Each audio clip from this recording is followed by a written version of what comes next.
हजारों सपने, एक उड़ान और फिर एक ऐसा धमाका जिसने पूरे देश को हिला दिया। 12 जून 2025 की वो दोपहर जब आसमान से आग बरसने लगी और ज़मीन चीख उठी। क्या ये हादसा था या किसी की लापरवाही? एयर इंडिया की फ्लाइट AI-171 ने अहमदाबाद एयरपोर्ट से दोपहर 1:48 पर लंदन के लिए उड़ान भरी। अपने अपने ख्वाबों को साथ लेकर आसमान की ऊंची उड़ानों की ओर निकल पड़े थे, लेकिन किसी ने नहीं सोचा था कि ये उड़ान उनकी आखिरी उड़ान होगी। सिर्फ 30 सेकंड बाद प्लेन में कुछ गड़बड़ होने लगी। इंजन की आवाज़ बदल सी गई। 625 फीट की ऊंचाई से अचानक प्लेन नीचे की ओर गिरने लगा।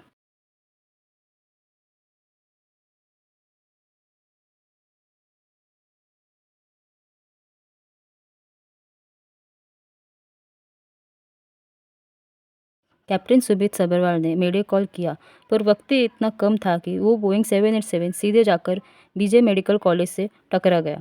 हर तरफ सिर्फ आग और लाशें बिखरी पड़ी थी। 241 लोग उस प्लेन क्रैश में अपनी जान गंवा चुके थे। उस प्लेन क्रैश में से सिर्फ एक ही आदमी बच चुका था और उस आदमी का नाम था विश्वास कुमार रमेश, जो कि एक ब्रिटिश इंडियन था और सीट नंबर 11A पर बैठा था। विश्वास भी बहुत जख्मी हो गया था और उसे तुरंत ही हॉस्पिटल में भर्ती किया गया। जब विश्वास का इंटरव्यू सामने आया तो उसने बताया कि मैंने हर तरफ आग ही आग देखी और मुझे लगा कि मेरा भी बचना अब मुश्किल नहीं है। होता कि मैं कैसे उसमें से जिंदा बाहर निकला, क्योंकि थोड़े टाइम के लिए तो मेरे को लगा था कि मैं भी मरने वाला हूँ, लेकिन जब मैं आँख खोल के मैंने देखा ना तो मुझे लगा मैं जिंदा हूँ। तो मैंने प्लेन में सिर्फ 241 लोगों की ही नहीं, बल्कि प्लेन जिस हॉस्टल में गिरा उस हॉस्टल में कुछ डॉक्टर्स मेस में खाना खा रहे थे और वो प्लेन सीधा जाके उस हॉस्टल पर क्रैश हुआ। उस हॉस्टल में 30 से भी ज़्यादा लोगों की मौत हुई और 60 से भी ज़्यादा लोग जख्मी हुए। यही नहीं बल्कि बहुत सारे पशु पक्षियों ने, जानवरों ने अपनी जान गंवाई।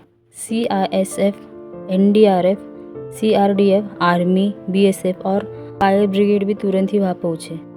150 से भी ज़्यादा गाड़ियाँ, एम्बुलेंस और JCB मशीन्स भेजे गए।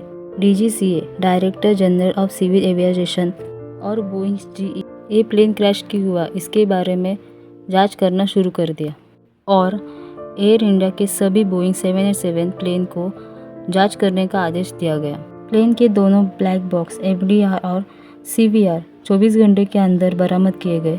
जिसे हम ब्लैक बॉक्स कहते हैं, वो हालांकि ऑरेंज कलर का होता है। CVR का यूज़ होता है कि वो पायलट की बातें और इंजन में होने वाले साउंड को कैप्चर करे, और FDR ये प्लेन के उड़ान का डेटा रिकॉर्ड करता है, जैसे कि ऊंचाई, गति, दिशा और स्थिति को रिकॉर्ड करता है। पर प्लेन क्रैश की वजह से दोनों ही ब्लैक बॉक्स डैमेज हो गए थे, इसलिए अभी भी ब्लैक बॉक्स के बारे में कुछ ज़्यादा इन्फॉर्मेशन नहीं बताया गया है।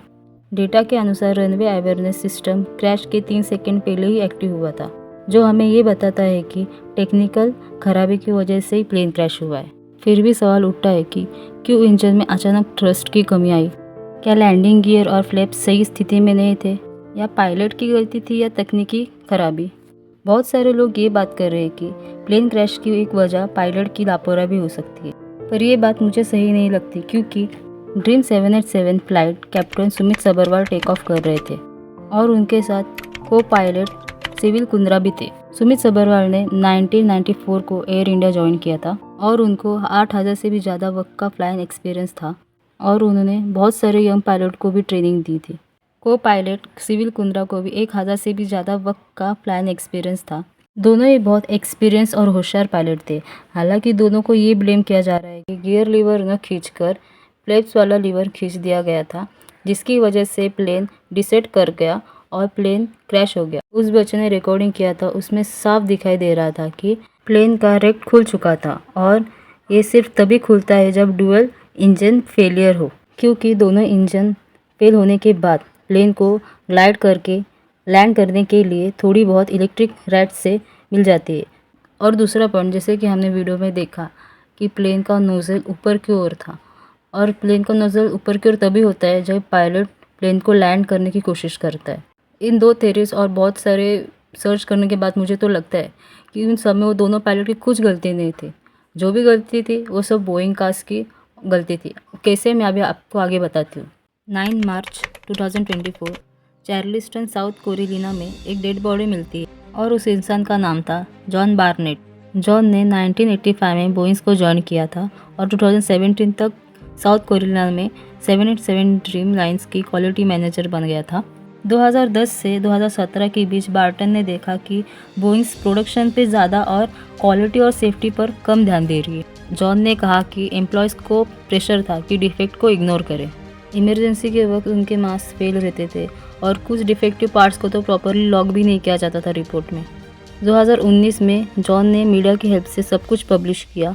रिटायरमेंट के बाद भी 2024 तक जॉन ने बोइंग्स के क्वालिटी फेलियर पर बात की, स्पेशली तब जब अलास्का में एयरलाइंस का डोर मिड एयर में ही ओपन हो गया था। फिर आई एक चौंका देने वाली न्यूज़ 9 मार्च 2025 को, जब एक ट्रक में जॉन की बॉडी मिलती।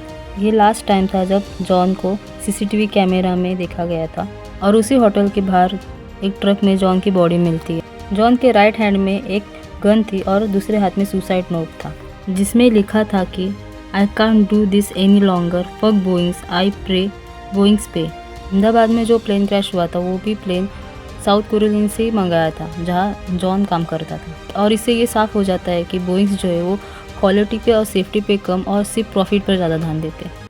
पर उन लोगों की लापरवाही की वजह से कितने लोगों ने अपनी जान गंवाई। पर उस प्लेन क्रैश में लगभग 270 बॉडीज़ मिली, जिसमें से 17 विक्टिम्स की बॉडी को आइडेंटिफाई किया गया डीएनए की हेल्प से। 169 Indian nationals, 53 Britain's, 7 Portuguese nationals और 1 कैनेडियन, इन सब लोगों ने अपनी जान गंवाई उस प्लेन क्रैश में। और बस एक विश्वास कुमार रमेश बच गया था, पर उस प्लेन क्रैश में उसने अपने भाई को भी गंवा दिया।